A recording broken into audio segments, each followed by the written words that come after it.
न्यायपालिका अध्याय 6 सरकार के 3 अंग विधायिका, कार्यपालिका और न्यायपालिका।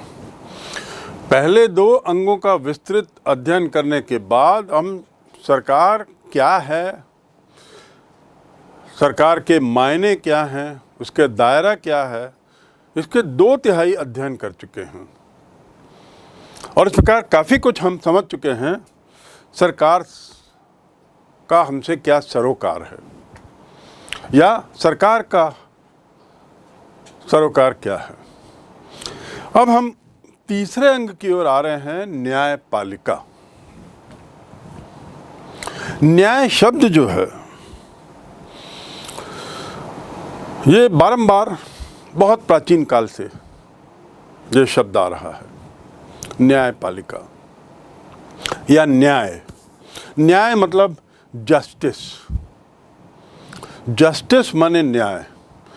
और जो शब्द है, मूल शब्द वह है टू जज, JUDGE, मतलब न्याय करना। वास्तव में टू जज का अर्थ है ओपिनियन देना, और ओपिनियन देते हुए न्याय करना। इस प्रकार हम जज और जस्टिस शब्द में संबंध देखते हैं। एक परिवार का उदाहरण ले। आपके घर में, भारतीय समाज में खासकर, जिसमें हम और आप हैं, परिवार जो है वो पैतृक पिता के डोमिनेशन से चलता है। ऐसी हमारे यहाँ परंपरा है। परिवार का मुखिया यानी पिता। पिता जो हैं सामान्यतः वह घर की परंपराएं स्थापित करते हैं। परंपराओं से तात्पर्य क्या है? घर के कानून, कितने बजे उठना, दिन की दिनचर्या का टाइम टेबल एक बनाना, भोजन, संस्कार, खान पान, सामाजिक सरोकार, घर के प्रति जिम्मेदारियां, ये जो तय होता है पिताजी के नेतृत्व में, मूलतः ये तय होता है। दूसरे शब्दों में, इन परंपराओं को, संस्कारों को बनाना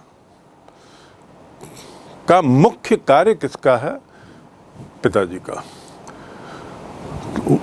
दूसरा, उसके बाद इसको लागू करना। उनकी इच्छा तो है कि सब सुबह उठें 6 बजे, लेकिन लागू भी तो करना है, तो वो स्वयं लागू भी करेंगे और उसके बाद उनकी धर्म पत्नी या परिवार की जो मुख्य महिला हैं वो सुनिश्चित करेंगे कि ये सब लागू हो, बच्चे इन परंपराओं का पालन अनुपालन करें, संस्कारों को सीखें, रीति रिवाजों से अपने को जोड़ें।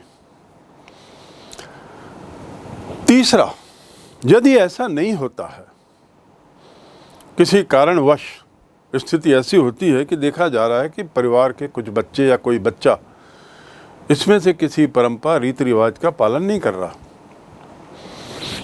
रात में 10 बजे सोने की परंपरा है तो उसके बदले वो 12 बजे बाहर से आ रहा है, जो घर की संस्कृति के खिलाफ है। तो इसे लागू कौन, इस पर अब कार्रवाई कौन करेगा? पिताजी ही करेंगे। अर्थात एक परिवार में परंपराएं बनाना, परंपराएं लागू करना और गलत होने पर उस पर कार्रवाई करना, ये तीनों एक ही व्यक्ति करते हैं। यदि हम इसको सरकार से इस बात की तुलना करें तो हम देखेंगे कि विधायिका भी वही है, कार्यपालिका भी वही है, और तो और न्यायपालिका भी वही है। और इस प्रकार एक ही व्यक्ति में तीनों अंग समाहित हैं।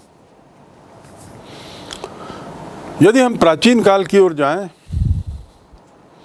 तो जो शासन था, राजनीतिक शासन व्यवस्था जो थी, जिसमें राजा मुखिया होता था, राजा स्वयं में कार्यविधायिका भी होता था, कार्यपालिका भी होता था और न्यायपालिका भी होता था। अर्थात वह कानून बनाता था, कानूनों को लागू करवाता था और साथ ही साथ उस पर न्याय भी देता था यदि कानून उचित रूप से लागू नहीं हुआ तो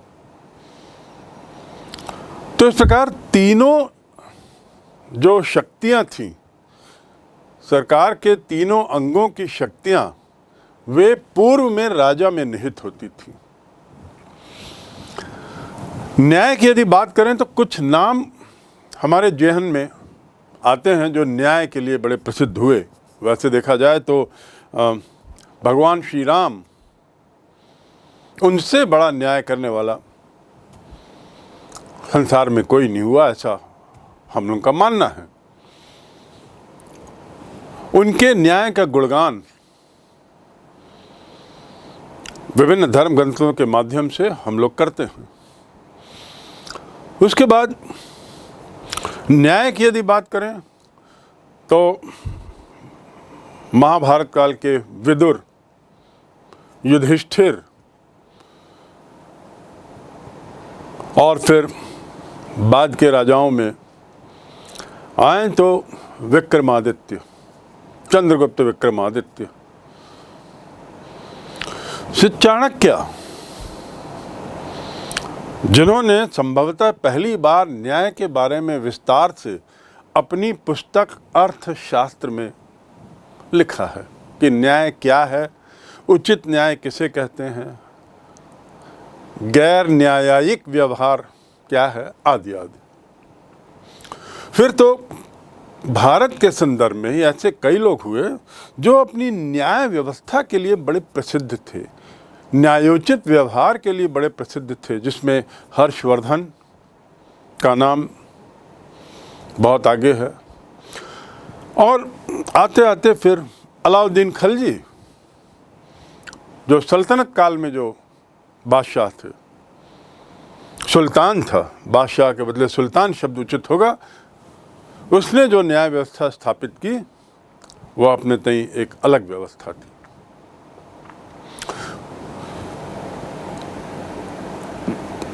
गत 300 वर्षों में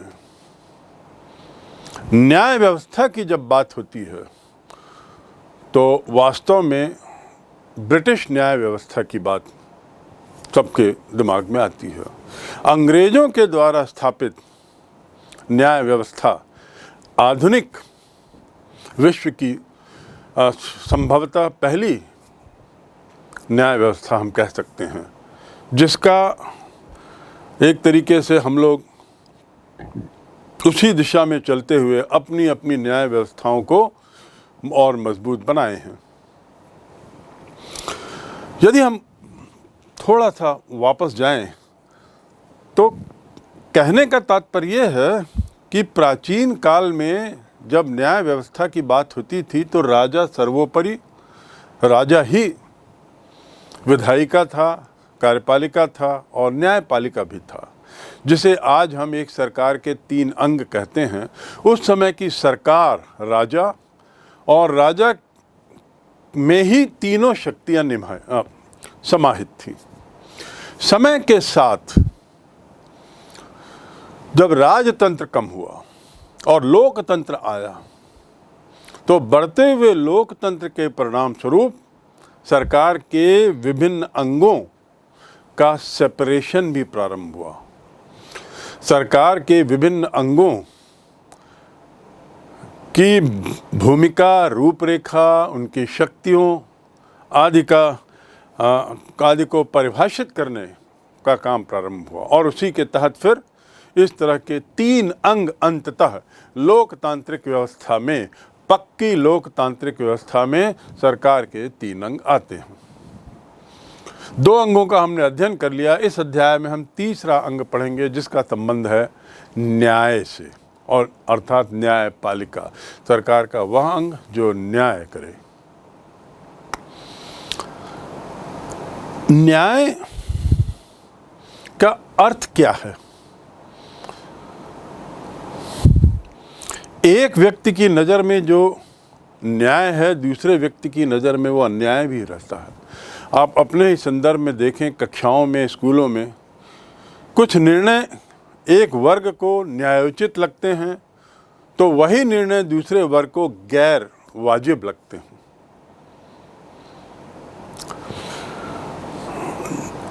कोतवाली में हम शिकायत दर्ज करते हैं थाने में, उसके बाद मामला न्यायालय में जाता है, जिला न्यायालय में निर्णय होता है, हम संतुष्ट नहीं होते तो हम ऊपर के न्यायालय में जाते हैं, वहाँ पर भी यदि संतुष्ट नहीं है तो और ऊपर के न्यायालय में जाते हैं, जिसे सर्वोच्च न्यायालय कहते हैं भारतीय परिप्रेक्ष्य में। लेकिन कोर्ट की नज़र में, लोअर कोर्ट की नज़र में उसने जो निर्णय दिया है वह न्यायोचित है। मेरी नज़र में चूंकि वह निर्णय मेरे पक्ष में नहीं था, गैर वाजिब निकला, न्यायोचित नहीं निकला, इसलिए मैं ऊपर गया। तो न्याय शब्द जो है वह एक तरीके से रिलेटिव टर्म है।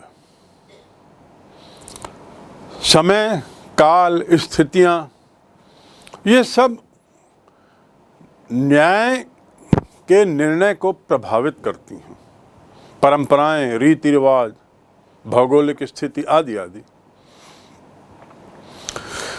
पुराने जमाने में एक ही गलती के लिए अलग अलग तरीके की सजाएं थी। अलग अलग क्षेत्रों में क्षेत्रीय विभिन्नता के कारण या अलग अलग जातियों में जातीय विभिन्नता के कारण और अलग अलग कारणों से अलग अलग सजाएं, अपराध एक। इसके आपके सामने बहुत उदाहरण हैं। तो ऐसी स्थिति में भी न्याय क्या है, कौन सा वाजिब न्याय माना जाए। न्याय की जब बात करते हैं तो ये प्रश्न तो आता ही है। इस संबंध में एक और अंतिम बिंदु, अध्याय पे हम आगे बढ़ें, वह है ये एक चित्र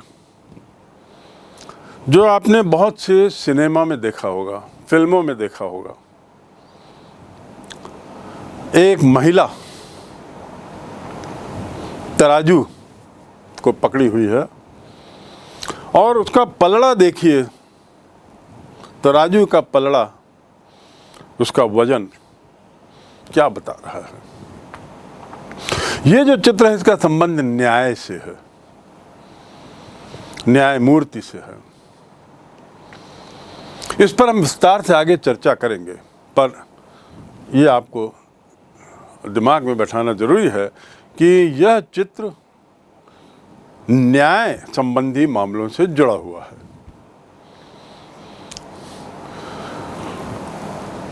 आमतौर पर न्यायालय शब्द जो हमने सुना है वो आपसी मामले सुलझाने के लिए होते हैं, आपसी विवादों को सुलझाने के लिए होते हैं। लेकिन इसके अलावा भी न्यायालय के कुछ और काम हैं। केवल मामले सुलझाना ही नहीं, कुछ और काम भी हैं। जब हम न्याय की बात करते हैं तो सामाजिक न्याय होता है, एक आर्थिक न्याय, राजनैतिक न्याय और भी अन्य। इसमें सभी पहलुओं को लेकर वर्तमान में न्यायपालिका को चलना आवश्यक है। अब वर्तमान में क्योंकि हम राजनीति विज्ञान के विद्यार्थी के नाते इस अध्याय का अध्ययन कर रहे हैं, हम इसके एक पहलू पर विशेष जोर देंगे न्यायपालिका के, और वह है राजनीतिक काम। आपसी विवाद दो व्यक्तियों के बीच के, दो संस्थाओं के बीच के या संस्थाओं व्यक्तियों के बीच के विवाद के निर्णय के अलावा इसका जो एक और कार्य है जिसे हम यहाँ समझने जा रहे हैं वह है राजनीतिक मामलों का निपटारा करना, राजनीतिक कामों को लक्ष्य तक पहुँचाना, उद्देश्य तक पहुँचाना। न्यायपालिका सरकार का एक अंग है और सरकार हमेशा राजनीतिक व्यवस्था है। भारत का सर्वोच्च न्यायालय जो दिल्ली में स्थित है, सुप्रीम कोर्ट, वह दुनिया के सबसे शक्तिशाली न्यायालयों में एक है। और शक्तिशाली के मायने क्या हैं, इस पर हम आगे चर्चा करेंगे। बलशाली और शक्तिशाली में अंतर है। कितनी शक्तियां इस सुप्रीम कोर्ट को मिली हुई हैं, देश की सरकार और जनता के जीवन को कितनी तरह से ये न्याय व्यवस्था प्रभावित कर रही है, इसका हम अध्ययन करेंगे। भारत का संविधान का निर्माण 1946-47 से प्रारंभ होता है और 50 में संविधान लागू होता है। संविधान लागू होने के समय से ही सरकार का यह अंग न्यायपालिका एक और काम बड़ी जिम्मेदारी से बखूबी निभाते आया है, और वह काम है संविधान की व्याख्या करने का। संविधान की व्याख्या का अर्थ एक पंक्ति में यदि कहें तो वह यह कि संविधान की पुस्तक में जो लिखा गया है उसके अर्थ को बताना, उसके मूल अर्थ को बताना। न्यायपालिका ने संविधान की व्याख्या और ऐसा करते हुए संविधान की सुरक्षा की भी बहुत महत्वपूर्ण भूमिका निभाई है। तो ये हमारे न्यायपालिका का एक बहुत महती कार्य भी है। 1950 में सर्वोच्च न्यायालय की स्थापना होती है और तब से संविधान की व्याख्या का दबाव, व्याख्या का अहम दारोमदार सर्वोच्च न्यायालय पे आ पड़ा और सतत रूप से ऐसे मौके आते रहे जब न्यायपालिका को सर्वोच्च न्यायालय के माध्यम से संविधान की सुरक्षा को सुनिश्चित करने की जिम्मेदारी निभाना पड़ा। जब हमने मौलिक अधिकारों से संबंधित अध्याय का अध्ययन किया था तो उसमें मैंने बताया था आपको रिट, WRIT, जैसे हिंदी में कहते हैं लेख, और 5 तरह के रिट का मैंने उल्लेख किया था। सर्शियरी, को वारंटो, हेबियस कॉर्पस आदि आदि। ये 5 रिट्स क्या थे, आपको यदि याद होगा, ये 5 रिट्स का बहुत गहन संबंध हमारे मौलिक अधिकारों से है, मूलभूत अधिकारों से है।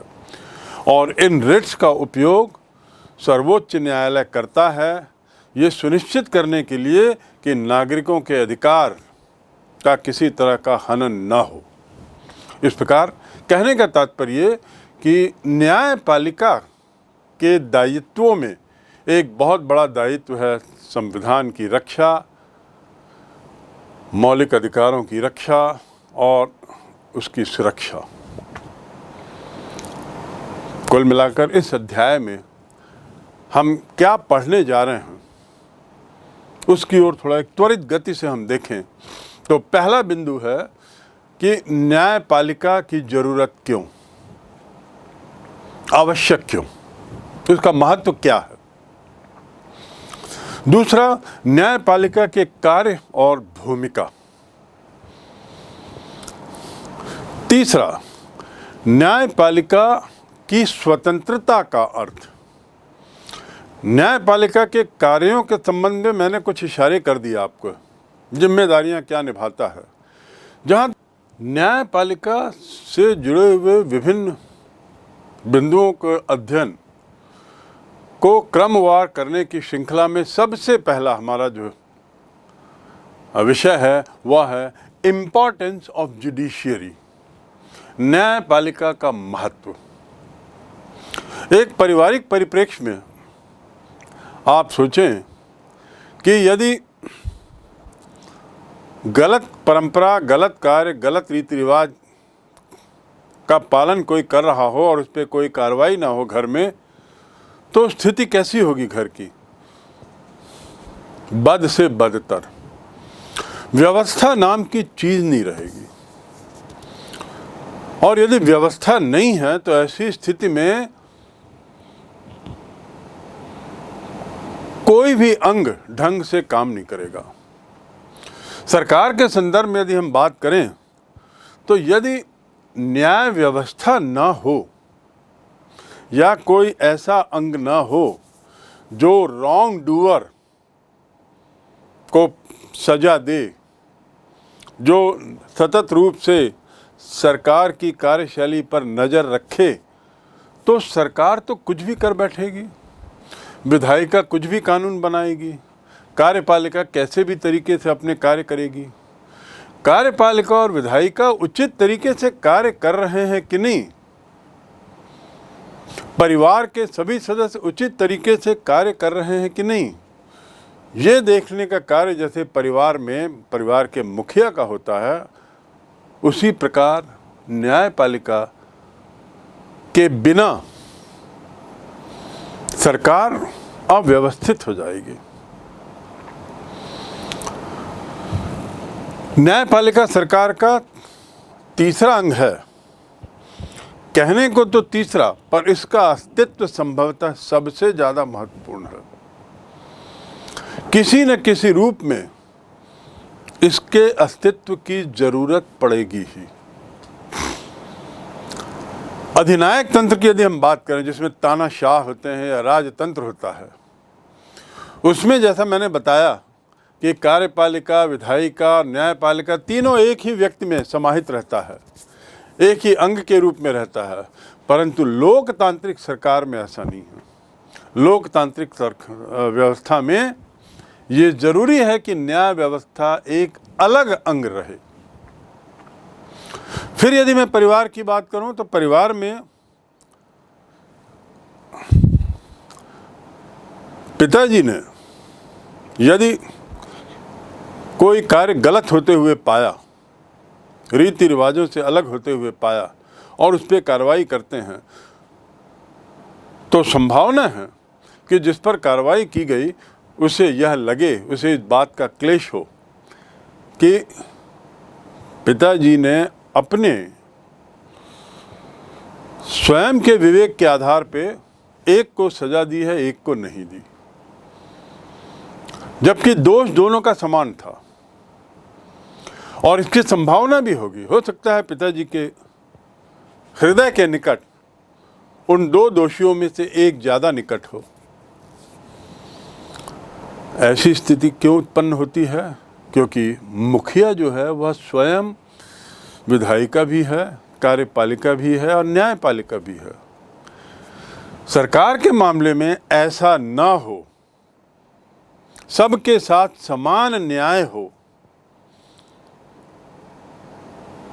इसके लिए सुनिश्चित किया गया है कि सरकार का तीसरा अंग न्यायपालिका एक स्वतंत्र अंग रहे।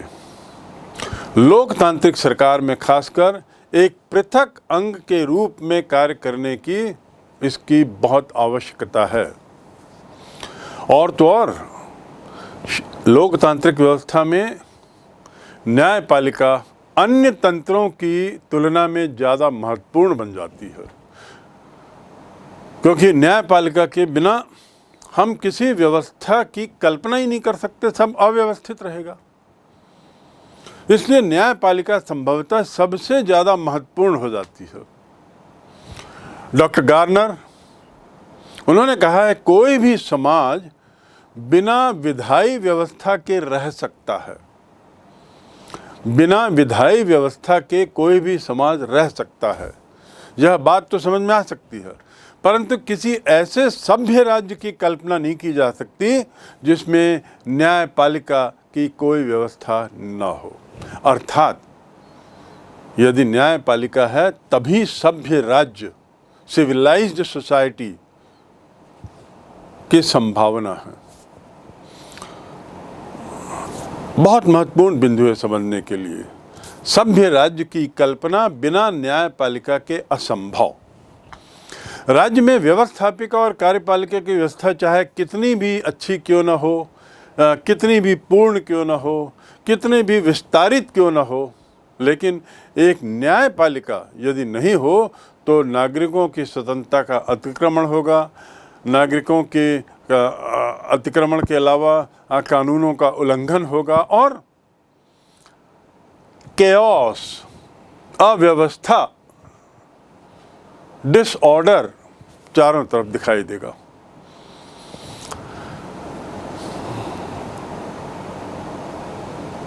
भले ही वो व्यक्ति हो या राज्य, ये जो भावना है, व्यक्ति हो या राज्य को दंडित करने वाले नागरिकों की रक्षा करने का काम न्यायपालिका करती है, भले ही वो व्यक्ति हो या राज्य। न्यायपालिका ही कानूनों की व्याख्या करके नागरिकों की स्वतंत्रता का अतिक्रमण, कानूनों का उल्लंघन करने वालों को सजा और नागरिकों की स्वतंत्रता की रक्षा सब कार्य करती है। लॉर्ड ब्राइस, दूसरे राजनीतिवेत्ता, यदि कानून को बेईमानी, दुर्बलता या अस्थिरता के साथ क्रियान्वित किया गया है तो व्यवस्था की सुरक्षा नहीं रहेगी, क्योंकि अपराधियों का जितना दमन दंड के सुनिश्चित होने से होता है उतना उसकी कठोरता से नहीं। अर्थात दंड का भय जो मात्र न्यायपालिका से मिलेगा वही व्यवस्था को व्यवस्थित बनाए रखता है, अन्यथा नहीं।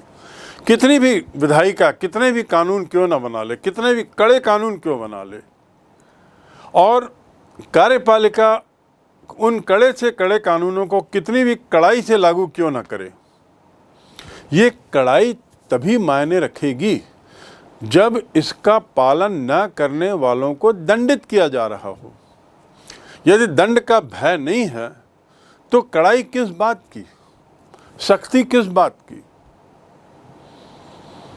तो दंड का भय न्यायपालिका से आता है, यही साबित करता है कि न्यायपालिका कितनी महत्वपूर्ण है। लॉर्ड ब्राइस ने आगे लिखा है कि न्याय विभाग की कुशलता उससे बढ़कर सरकार की श्रेष्ठता की कोई अन्य कसौटी नहीं। अर्थात हम न्याय विभाग को देखें, यदि हमको सरकार को समझना हो तो, सरकार की गुणवत्ता को जानना हो तो न्याय विभाग की कुशलता की ओर नज़र डालें, क्योंकि अन्य किसी भी चीज़ से नागरिक की सुरक्षा और हितों का ख्याल नहीं किया जा सकता, हितों पर प्रभाव नहीं पड़ता, जितना कि उसके ज्ञान से कि एक निश्चित, शीघ्र और निष्पक्ष न्याय प्रशासन पर निर्भर रहेगा। तो इस प्रकार यदि हमें सरकार को समझना है, यदि हमको सरकार के स्तर को जानना है, किसी देश की राजनीतिक व्यवस्था के स्तर को समझना है, तो उसकी न्याय व्यवस्था को देख लें, उसका अध्ययन कर लें, तो सब स्पष्ट हो जाएगा कि व्यवस्थापिका किस तरीके से काम कर रही है, कार्यपालिका कितनी बखूबी अपना दायित्व निभा रही है। ये न्यायपालिका के अध्ययन से स्पष्ट हो जाएगा।